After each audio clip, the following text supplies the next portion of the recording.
Falcon Rest, also known as the Clay Faulkner House, is a historic house in Warren County, Tennessee. It was built in 1896-97 for Clay Faulkner, the son of politician and mill owner Asa Faulkner, who lived at Falconhurst. Faulkner lived in the house with his wife, Mary King Saunders, and the 5 children. The house was designed in the Queen Anne architectural style. Faulkner told his wife that he'd build her the grandest mansion in Tennessee if she would move next to the woolen mill, 2.5 miles from downtown McMinnville. Mary agreed, built the mansion, moved in, and raised their 5 children. Clay Faulkner passed away in 1916.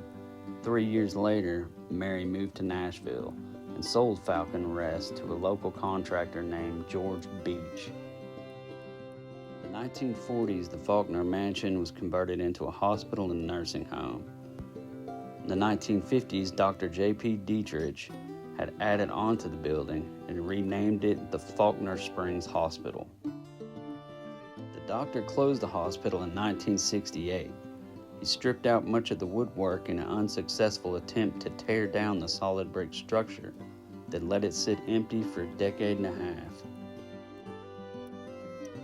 The house was sold again, sold at auction in 1989, bought by a man by the name of George McLaughlin. Him and his wife Charlene bought the property, restored it back to its former glory, doing 95% of the work themselves. It's now owned by them and ran as a bed and breakfast. Locally, it's loved by everybody. Of course, with any old mansion come ghost stories. That's why we're here. We've come to see if there's any truth to the tales behind the friendly spirits that still roam these grounds.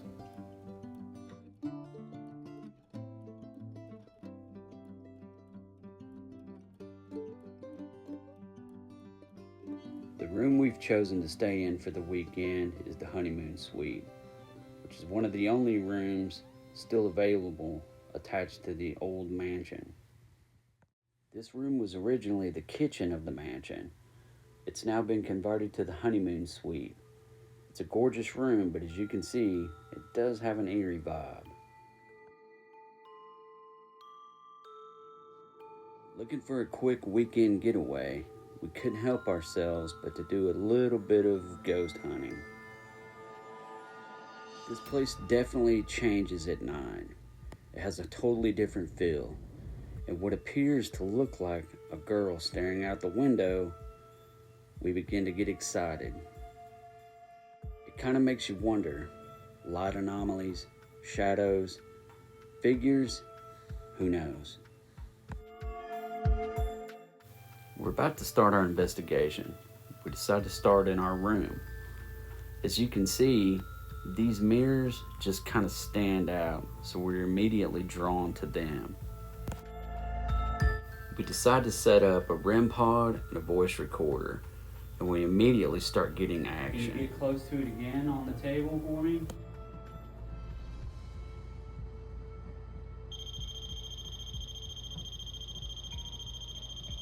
Awesome. Thank you. Can you back away from it? Can you make it stop?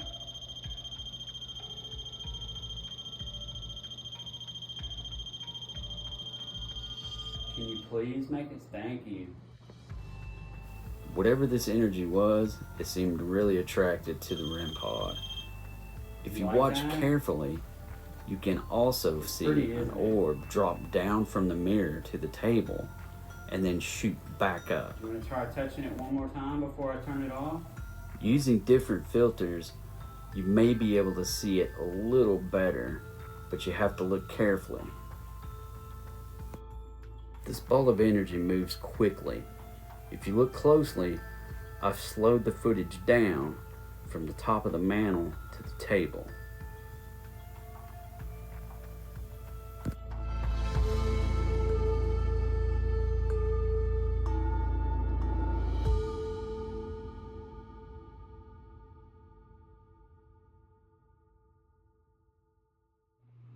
You have your choice of which one. Moving the REM pod to the vanity, we were able to capture the same type of experience.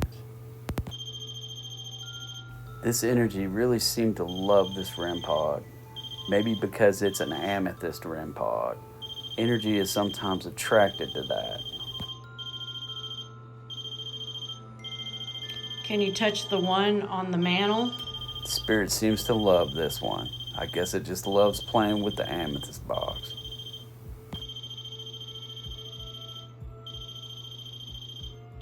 Can you step away from that one, please?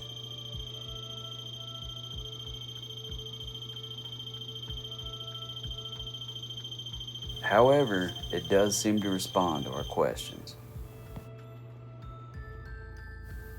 Now that night has fallen, we decided to go outside and explore the grounds. So we set up a static night vision camera with a laser grid to see if we were lucky enough to capture anything.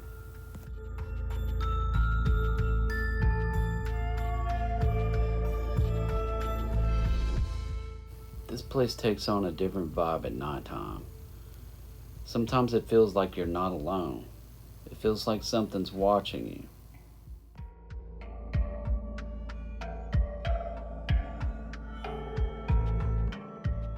We explored the property for some time. We did some digital voice recording, but were unable to capture any EVPs. While the spirits weren't talking, it sure did seem like they were watching. Sheila captured what appears to be a little girl staring out the window. Also capturing what appears to be the apparition of a man standing in the garden. It sure looks like a man standing there to me. Who knows? Could this be the former owner, Clay Faulkner? Faces in the shadows, apparitions in the mist. What an exciting place. Once returning to the room and reviewing the footage of the static night vision camera we left there, we were able to capture what appears to be a shadow moving from the fireplace across the sofa and then back to the fireplace. Look closely in the replay. Also, it appears better in the blue spectrum replay.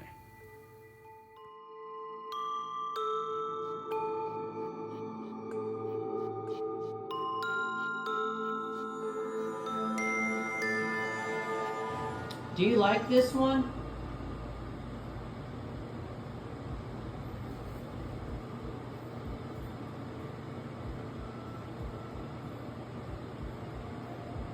If you're in here with me, go ahead and touch that. Make it light up.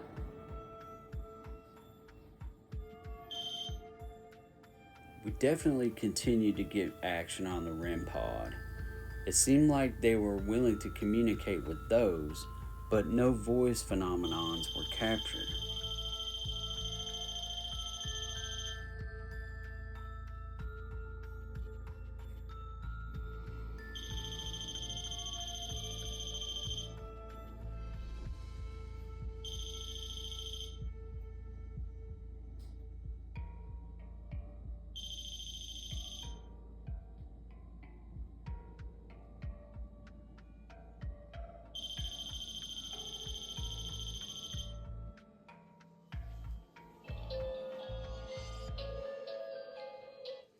Even the music box got action. You like that?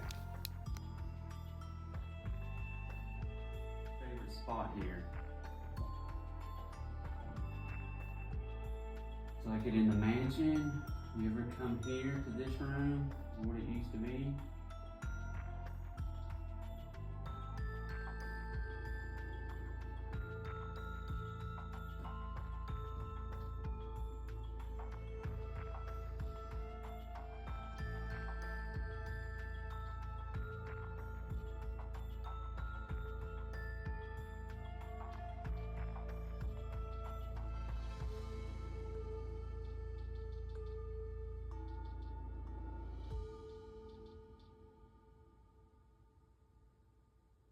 You can get closer to it, it won't hurt you. You're just making it click. You make it beep and change colors. As the day rolls in, we begin to wrap up our investigation at Falcon Rest Manor. Our time here at Falcon Rest was short but unforgettable. We had an amazing time and hope to return real soon. We had a great time investigating. This place is truly living history, and we hope it's here for many, many, many years to come. There's no doubt in our minds that some of the former residents of this place still roam these beautiful grounds.